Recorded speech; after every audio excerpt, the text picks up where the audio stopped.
तो आपलेपणा, तो माझेपणा फक्त त्याच्याविषयी ठेवला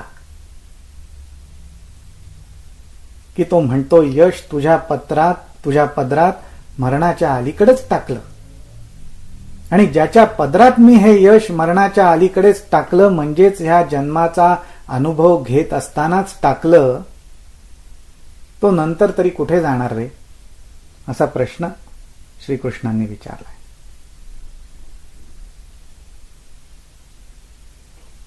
असा प्रश्न श्रीकृष्णांनी विचारला.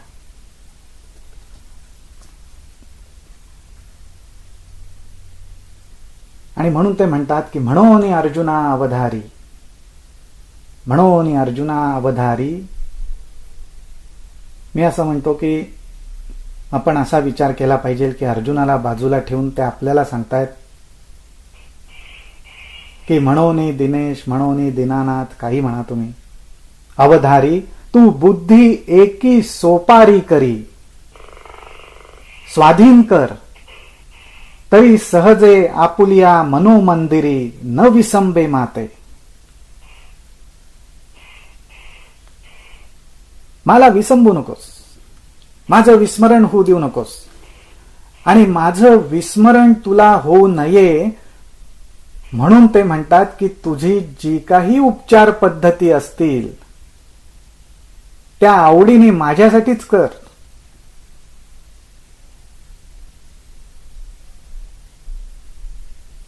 मग माझ्या मूर्तीला शोभा येईल असं कर, माझी सगुण भक्ती कर. मग ज्याला आपण म्हणू की आपण दत्तनिवासला पूजा केली, दत्तनिवास सजवलं, आज मला जे आवडतं खायला, अरे त्या आवडण्यामागची जी भावना आहे ती मी तुलाच अर्पण करतो आणि त्या आवडीने तो पदार्थ पहिल्यांदा मी तुला अर्पण करतो. तू सेवन करतो ही कल्पना करतो, मग मी करीन. भले नामदेवरायांसारखा आम्हाला आज अनुभव येवो न येवो, पण कल्पनाशक्ती तर मी करतो.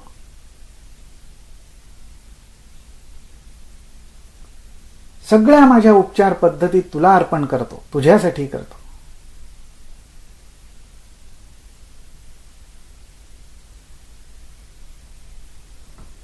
मग ठीक आहे.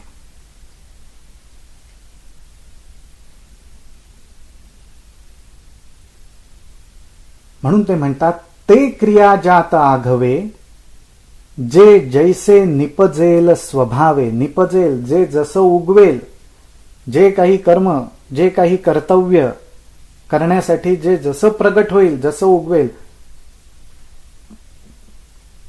आणि तुझ्या स्वभावाला धरून जसं तुला करावंसं वाटेल, ते क्रिया जाता आघवे, जे जैसे निपजेल स्वभावे, ते भावना करुनी करावे माझिया मोहरा.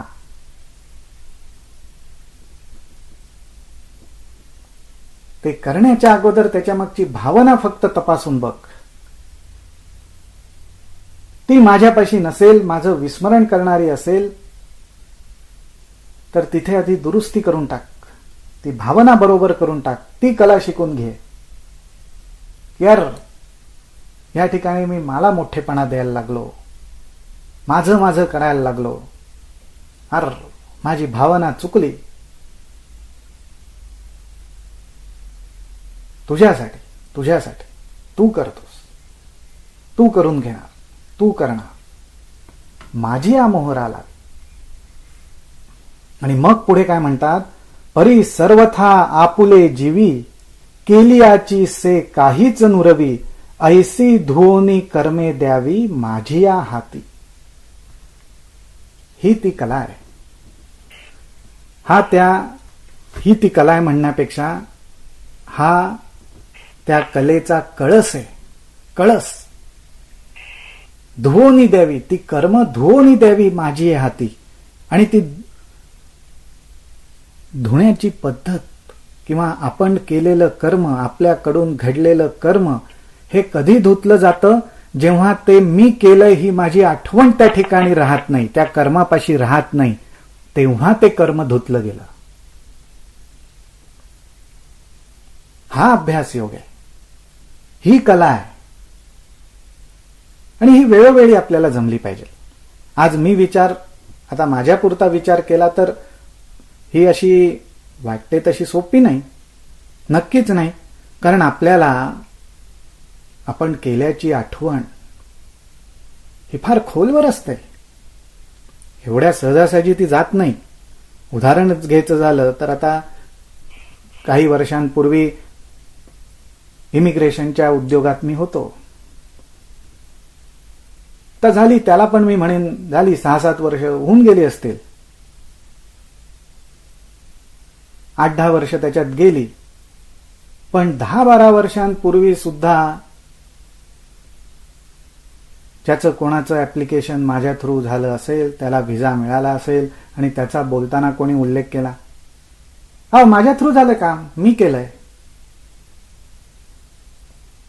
किती सहजपणे तोंडातून बाहेर येतात शब्द.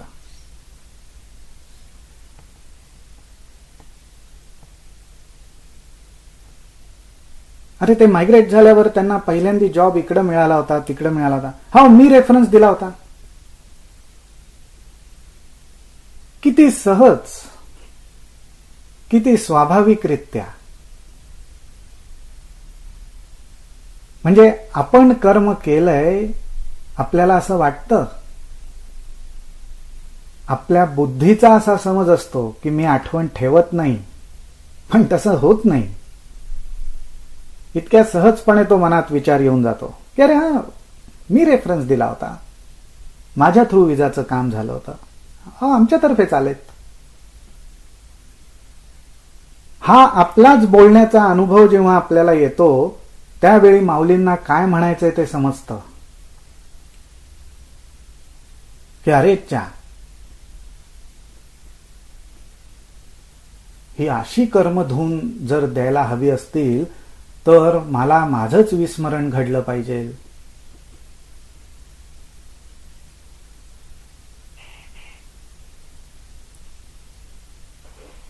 आता प्रश्न असा पडेल की ही सगळी कला शिकायची, ही कला लवकरात लवकर आपल्याला शिकायला जमली पाहिजे, त्याच्यात लवकरात लवकर आपली प्रगती व्हायला पाहिजे, आपले स्किल्स, आपलं टॅलेंट वाढायला पाहिजे. पण म्हटलं तसं की आज आपल्या चर्चेमध्ये जे काही प्रश्न आले असतील त्याच्यावर आपण प्रत्येकाने शांतपणे काही क्षण, काही काळ, काही वेळ घालवला पाहिजे. त्या प्रश्नाचं आपल्याला आपल्याकडून मिळणारं उत्तर आणि त्याच्या मुळाशी जाईसपर्यंत थोडासा विचार केला पाहिजे. आपल्या पुढच्या प्रगतीची हे आपल्याला जर स्किल खरोखरच माऊली म्हणतात तसं जर वाढवायचं असेल की खरंच आपलं म्हणण्याची ही कला मी कशी शिकू शकतो की आपलं तर म्हणायचं,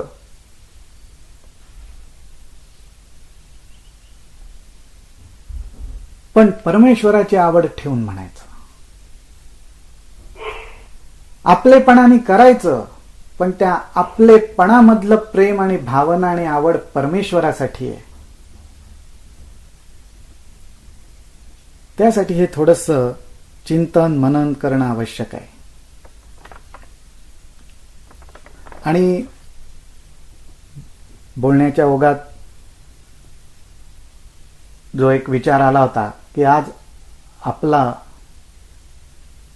आपल्यापाशी राहणं सुद्धा आज अवघड होऊन बसलंय, त्याच्यात सुद्धा खूप अंतर पडलंय.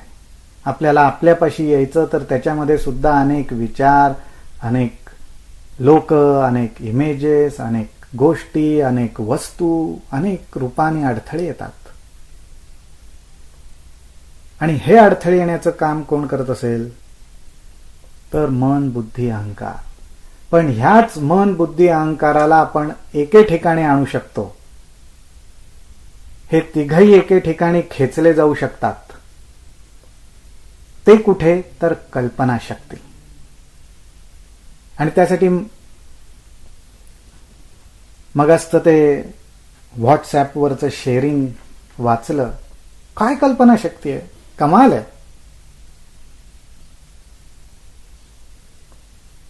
आणि ते ज्या पद्धतीने मांडलंय ना, बस ते स्किल आपल्याला जर आपल्या कायिक, वाचिक, मानसिक गोष्टींमध्ये जर साधलं, तो जर भाव आपल्याला ठेवता आला,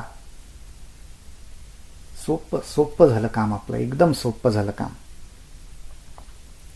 पण आपलं काम तसं सोपं होत नाही. आपण म्हणजे आपल्या सगळ्यांचाच अनुभव आहे, माझा पण तसाच अनुभव आहे की आपण फिरून फिरून परत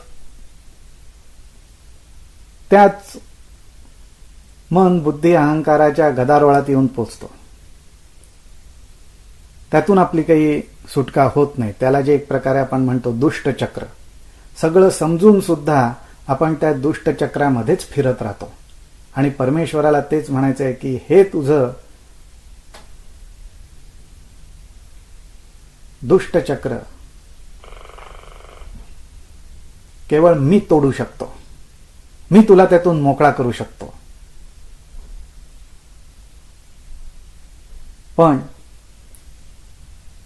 आजच्या संवादातले काही गोष्टी काही शब्द लक्षात ठेवले पाहिजेत की त्या लक्ष्मी मातेच्या आईसाहेबांच्या दृष्टीने माऊलींनी म्हटलेल्या सेवा, अहंकाराचा त्याग,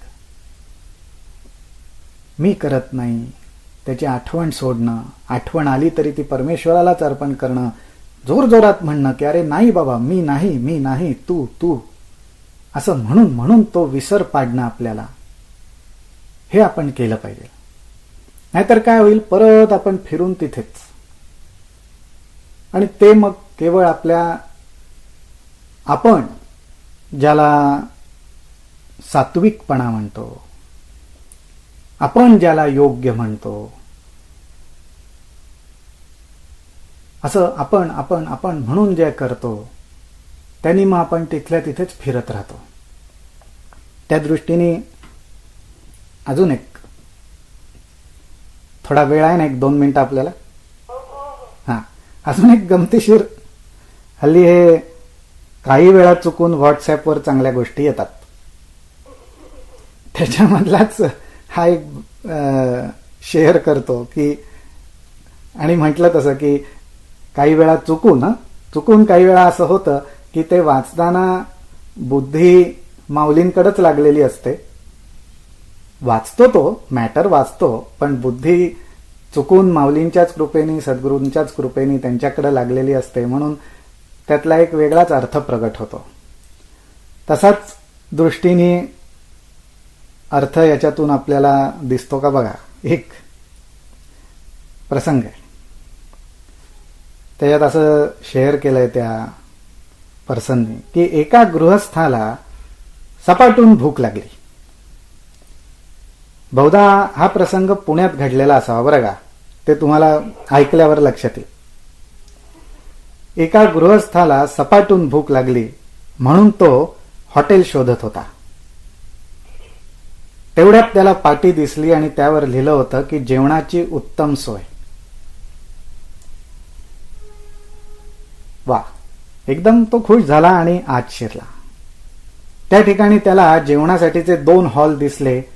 एका हॉलवर लिहिलं होतं शाकाहारी, एकावर लिहिलं होतं मांसाहारी. एखाद वेळेस त्यांनी स्वतःचा स्वभाव, आवड निवड ओळखली असेल आणि ठरवलं की नॉनव्हेज, तो मांसाहारी हॉलमध्ये शिरला. तिथे शिरल्यावर अजून 2 खोल्या त्याला दिसल्या. डाव्या बाजूच्या खोलीवर लिहिलं होतं भारतीय बैठक आणि उजव्या बाजूच्या लिहिलं होतं डायनिंग टेबल.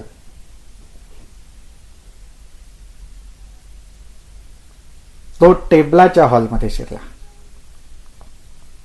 तिथे शिरल्यावर पुन्हा 2 हॉल होते आणि एका पाटीवर लिहिलं होतं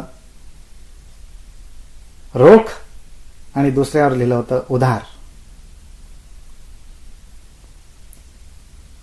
तर स्वाभाविकपणे जिथे उधार लिहिलं होतं, कारण आपण पण बघतो की ज्याला, आता मी सेल्फ एम्प्लॉईड आहे म्हणून असेल की ओव्हरड्राफ्ट फॅसिलिटी असते, क्रेडिट फॅसिलिटी असते वगैरे वगैरे. त्याने सुद्धा तो जिथे उधार म्हटलेलं आहे त्याच खोलीत, त्याच हॉलमध्ये शिरला. त्याला असं वाटलं की तो हॉलमध्ये शिरलाय, पण त्या दारातून आत गेल्यावर समोर त्याला वाहनं दिसली, गर्दी दिसली. त्याला एकदम आश्चर्य वाटलं की अरेच्चा, मी तर दार उघडून खोलीत शिरलो, हे काय दिसतंय मला, परत सगळं बाहेरचंच दृश्य. म्हणून त्यांनी मागे वळून पाहिलं. तर तिथे त्याला चिडवण्यासाठी म्हणून एक पाटी लिहिली होती आणि त्या पाटीवर असं लिहिलं होतं, फुकट्या मागे वळून काय बघतोस, हा रस्ताच आहे, हॉटेल नाही. म्हणजे हे शेअरिंग वाचल्यावर मी विचार केला, परत अगदी प्रामाणिकपणे म्हणायचं झालं तर एक कल्पनाशक्तीचा उपयोग करून फक्त मी त्याच्यात माझा स्वार्थ एवढाच साधला की ती व्यक्ती मी झालो नाही, कारण ते मला आवडलं नाही, तो रोल घेणं आवडलं नाही. म्हणून मी असा विचार केला की कल्पनाशक्तीचा उपयोग करून की ठीक आहे, हरकत नाही, पण त्याच्याबरोबर आपण प्रवास करावा. की त्याला भूक लागली, ओके, तो काय करतोय, ह्या खोलीत शिरला, ती पाटी वाचली, ते केलं, ते केलं, ते केलं, अरे परत बाहेरच आला, त्याच्याबरोबर आपण पण आलो रस्त्यावर. हे होण्यामागचं कारण काय, त्यावेळी माझ्या असं लक्षात आलं की माऊलींनी मगाशी जे म्हटलंय ना, स्वभाव, त्या स्वभावामध्ये भाव शब्द आहे हे लक्षात ठेवलं पाहिजे आपण. जे जे कर्म निपजे स्वभावे, त्या कर्माला आपण जो भाव जोडतो, ते कर्म पूर्ण करण्यासाठी जो भाव जोडतो तो कसा महत्वाचा आहे. आणि तो जर आपला भाव बरोबर जोडण्याचं चुकलं तर नुसत्या पाट्या बघत बघत ज्या दरवाज्यातून आपण बाहेर पडू ते परत आपण प्रपंचातल्या गोंधळात.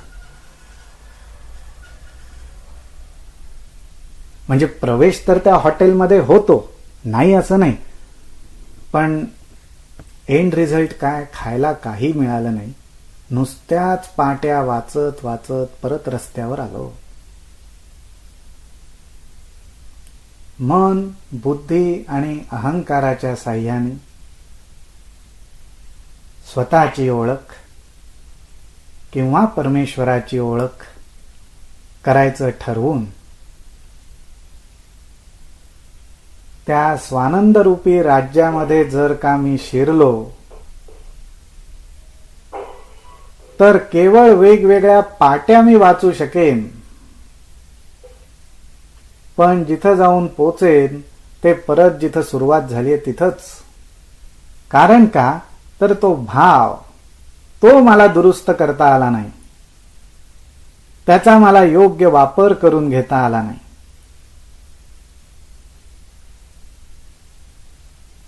असं आपलं होऊ नये. आणि असं लक्षात आल्यावर चुकून आपण मागे वळून पाहिलं तर अरे मागे वळून काय बघतोस असं आपल्याला वाचायला लागू नये. हा त्याच्यातला जो एक म्हटलं तर आपण कशा दृष्टीने हा विनोद वाचू, हे शेअरिंग वाचू, ते कशा रीतीने कुठल्या गोष्टीला कनेक्ट करू आणि त्यातून काही चिंतन मनन करून विचार करून काही कला शिकण्यासाठीची स्फूर्ती, विचार आपल्याला जर उमटले, इतपत जरी आपल्या ह्या अभ्यास वर्गामधनं झालं तरी आपला अभ्यास वर्ग सत्कारणी लागला. आणि असं जर झालं तर सद्गुरू, परमेश्वर, माऊली सगळेजण दया सिंधू आहेत, अत्यंत प्रेमळ आहेत, भावाचे भुकेले आहेत. आणि तो जर भाव आपल्याला व्यवस्थित प्रगट करण्याची, आपल्यामध्ये निर्माण करण्याची कला जमायला लागली तर त्यांच्या इतकं हावरट कोणी नाही, त्यांच्या इतकं हावरट कोणी नाही. घाईत येतील आपल्याकडे, लगबगीने येतील, आपल्याला काही करायला नको. बस एवढी कला आपल्याला शिकता आली पाहिजे, समजून घेता आली पाहिजे, त्याचा अभ्यास केला पाहिजे. मग सगळा आनंद आहे. तो सूर्य, तो ज्ञान सूर्य, हा आपण ज्ञानेश्वरीचा अभ्यास वर्ग आहे, तो ज्ञान सूर्य आपल्या अंतःकरणामध्ये उगवला पाहिजे. माऊली म्हणतात, ज्यावेळी सूर्य उगवत नाही त्या वेळेला आपण रात्र म्हणतो. एकदम प्रॅक्टिकल आहे, एकदम लॉजिकल आहे की ज्या वेळेला सूर्य उगवत नाही त्या वेळेला आपण रात्र म्हणतो. माऊली म्हणतात, त्या वेळेलाच रात्र म्हणतात ना. असं जर असेल तर मग ते म्हणतात की मग माझ्या भक्तीशिवाय जे काही करणं आहे त्याला आपण काय म्हटलं पाहिजे.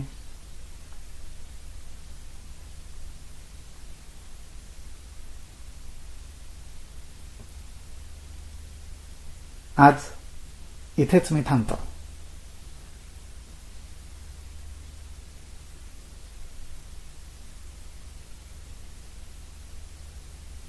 ओम राम ओम.